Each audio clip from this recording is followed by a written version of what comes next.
G'day. Today we're going to talk about a childhood game that we all remember, and that is rock, paper, and scissors. And as we all remember, rock beats scissors, scissors beats paper, and paper beats rock. Now, when it comes to an SEA warfield, there's a reasonable analogy with the kinds of fighters you have out in the warfield. So first of all, you have melee combatants with shields, and shields are really good at defending yourself from stuff. They're especially good at defending you from arrows. So a shieldsman can advance on an archer, and if they've got half an ounce of competency to them, then it's very, very difficult for that archer to be able to go one-on-one, toe-to-toe with a shieldsman and beat them. So, in short, the shield will beat the archer. Then you've got melee combatants that don't have shields. So usually they'll have pole arms or two-handed swords or pole axes or any number of two-handed weapons of various sorts, usually with a certain amount of range to them. Now, when engaging in other units, those pole arms, those pole axes, two-handed swords are very, very dangerous because they can attack from a second rank or even third rank fighters in the first rank and potentially the second rank on the other side. And usually they can do so very, very quickly. So they can their ability to kill enemy fighters very, very quickly is right up there. So broad terms, those pole arms, those two-handed weapons, they kill shields in this sort of a scenario. And then, of course, you've got archers.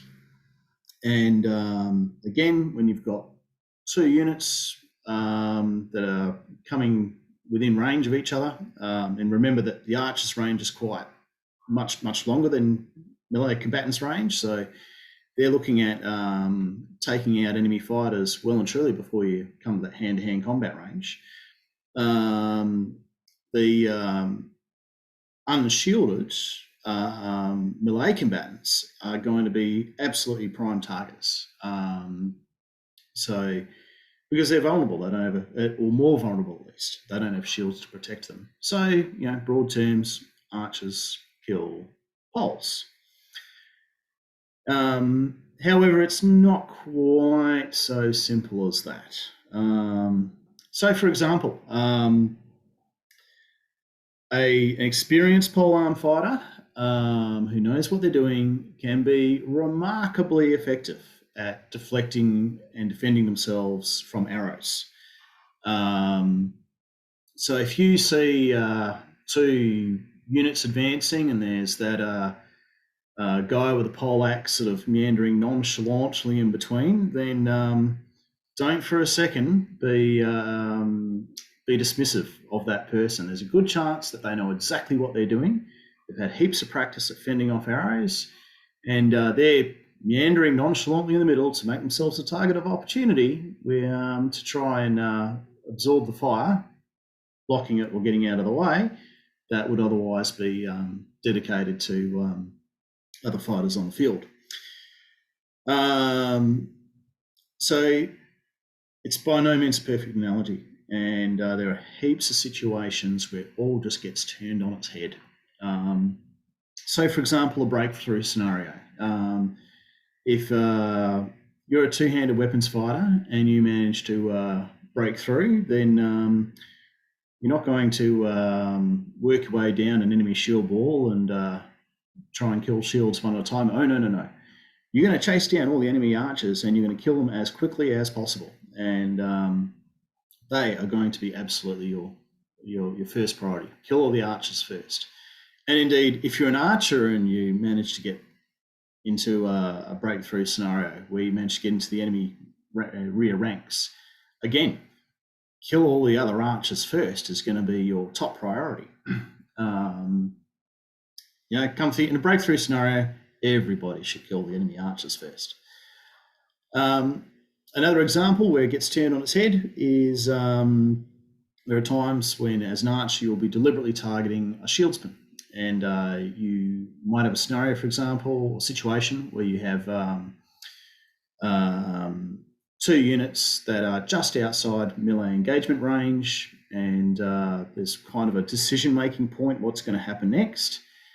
And you as an archer might very, very deliberately target a shieldsman on the other side, preferably one, well, obviously, or maybe not obviously, but ideally one that can't see you and realise the arrow's coming, and shoot them in the head.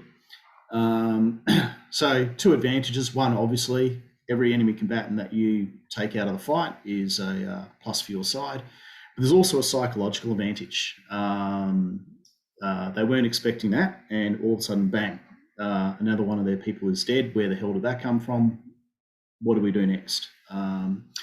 Another situation where, as an archer, you might deliberately target a shieldsman is if you have an enemy unit that's moving at speed across the field. And in this case, you would be aiming to hit them in the leg.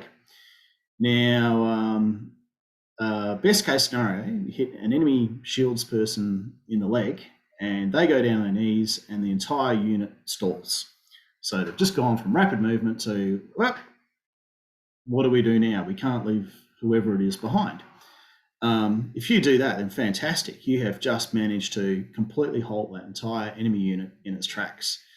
At the very least case, or the very worst case, that unit is disrupted. That person goes down on their knees. The rest of the unit keeps moving at clip but has to move around them, and they've had to leave one of their fighters behind. And of course, at the end of the battle, when your side's winning, one of your friendly heavy combatants can meander up at leisure and dispatch them. Another situation where, for example, archers, I as an archer will deliberately target other archers, is if there is a limited front battle, and I'll consider what's on the other side and what the threats are. And there are definitely times when I will make a conscious decision to eliminate all the archers on the other side,